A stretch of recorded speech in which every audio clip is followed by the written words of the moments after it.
সুপ্রিয় পরীক্ষার্থী মণ্ডলী, সবাইকে শুভেচ্ছা এবং অভিনন্দন। নতুন কারিকুলাম 2024-এর অর্ধবার্ষিকী অর্থাৎ ষান্মাসিক পরীক্ষা শুরু হয়েছে, চলছে। আগামী 6 জুলাই 2024 শনিবার আমাদের ডিজিটাল প্রযুক্তি নবম শ্রেণীর ডিজিটাল প্রযুক্তি পরীক্ষাটা হবে। তারই কেমন ধরনের প্রশ্ন হতে পারে, কেমন ধরনের উত্তরগুলো লিখতে হবে, এরই বিস্তারিত নমুনা ধারণাটা তোমাদের দিচ্ছি। অবশ্যই তোমাদের কাজে লাগবে এবং এই ডিজিটাল প্রযুক্তি সাবজেক্টটায় যে প্র্যাকটিক্যালগুলো রয়েছে, যেগুলো তোমাদের অবশ্যই প্র্যাকটিক্যাল হাতে কলমে দেখাতে হবে। এই হাতে কলমে দেখানো প্র্যাকটিক্যালগুলো আমি সুন্দর করে ধারাবাহিকভাবে দেখিয়ে দেবো, তোমরা অবশ্যই আমার সাথে থাকো। তাহলে এখন আমি আলোচনা করব প্রথম অধ্যায় অর্থাৎ ডিজিটাল আগামীর প্রস্তুতি থেকে যে নমুনা প্রশ্ন আসতে পারে, সেই নমুনা প্রশ্ন নিয়ে আমি আলোচনা করছি। এভাবে ধারাবাহিকভাবে আমরা সাইবার ঝুঁকি সম্পর্কে জানি, তথ্য নিরাপত্তা নিশ্চিত করি। এই অধ্যায়টা আমি আলোচনা করব পরবর্তী ক্লাসে। তাহলে তোমাদের এই 6 তারিখের আগে আগে আমরা নমুনা প্রশ্নটা একবার দেখে আসি। নবম শ্রেণীর ডিজিটাল প্রযুক্তি অধ্যায়ের নমুনা প্রশ্ন আমরা একটা দেখছি। এখানে 1 নম্বরে আমরা দেখছি বাংলাদেশের কিছু গণযোগাযোগ মাধ্যমের নাম ও তাদের নিউ মিডিয়া ভার্সনের নামের তালিকা তৈরি করো। এটা আসতে পারে, মনে রাখবে এটা কিন্তু নমুনা প্রশ্ন। অথবা আসতে পারে 2 নম্বরে দেখতে পাচ্ছি গণযোগাযোগ মাধ্যমগুলো ফেসবুক থেকে পাওয়া সংবাদ আমাদের কাছে প্রকৃত সত্য, মিডিয়া তৈরি সত্য নাকি মিথ্যা মনে হচ্ছে, সেটির মতামত নিয়ে লিখে জার্নাল তৈরি করো।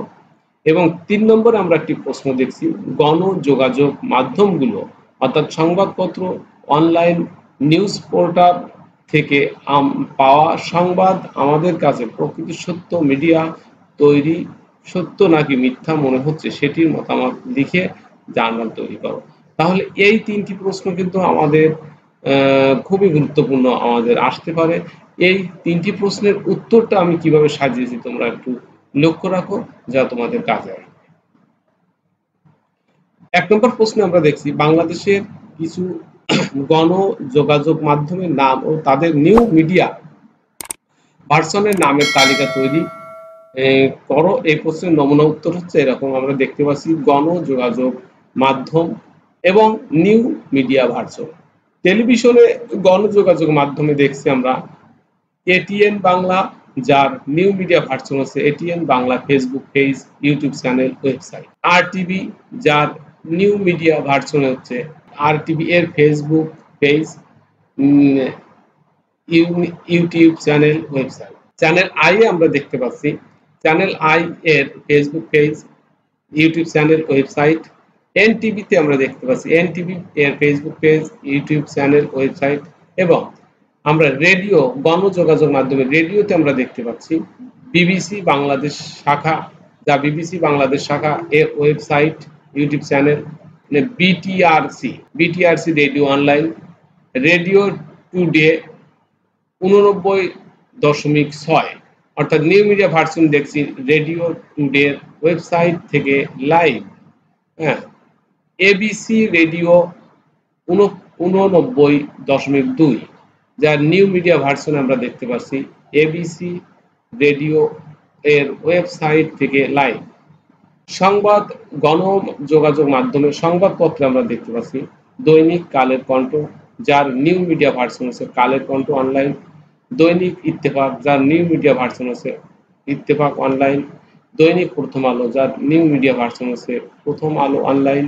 দৈনিক সমকাল, যার নিউ মিডিয়া ভার্সন হচ্ছে সমকাল অনলাইন। এই হচ্ছে আমাদের 1 নম্বর প্রশ্নের উত্তর। ঠিক এইভাবে লিখবে। 2 নম্বর নমুনা প্রশ্ন দেখছি গণযোগাযোগ মাধ্যমগুলো ফেসবুক থেকে পাওয়া সংবাদ আমাদের কাছে প্রকৃত সত্য, মিডিয়া তৈরি সত্য নাকি মিথ্যা মনে হচ্ছে, সেটির মতামত নিয়ে জার্নাল তৈরি করো। যেমন আমরা এখানে দেখছি জার্নাল সত্যতার অন্তর্দৃষ্টি, যাকে বলেছে একটা প্রতিবেদন। কি তারিখ 25 নভেম্বর 2023। সংবাদ মাধ্যমের নাম সামাজিক যোগাযোগ মাধ্যম ফেসবুক। সংবাদের শিরোনাম কি ছিল 2024 সালের এসএসসি পরীক্ষার রুটিন। হ্যাঁ, সংবাদের বিষয় ছিল ফেসবুকের একটি পেজ থেকে একটি এসএসসি পরীক্ষার রুটিন পোস্ট করে বলা হয় সেটি 2024 সালের এসএসসি পরীক্ষা আর রুটিন।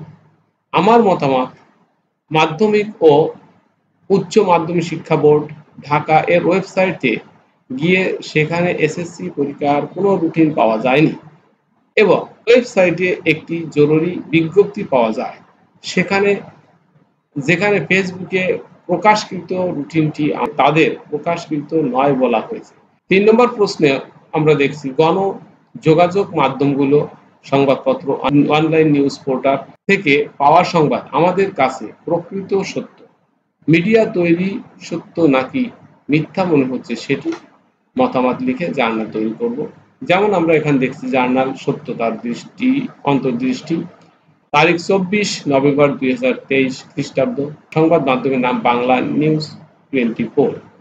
বাংলা সংবাদের শিরোনাম, ট্রফিতে পা রাখায় মার্সের নামে থানায় অভিযোগ। সংবাদের বিষয় কি ছিল?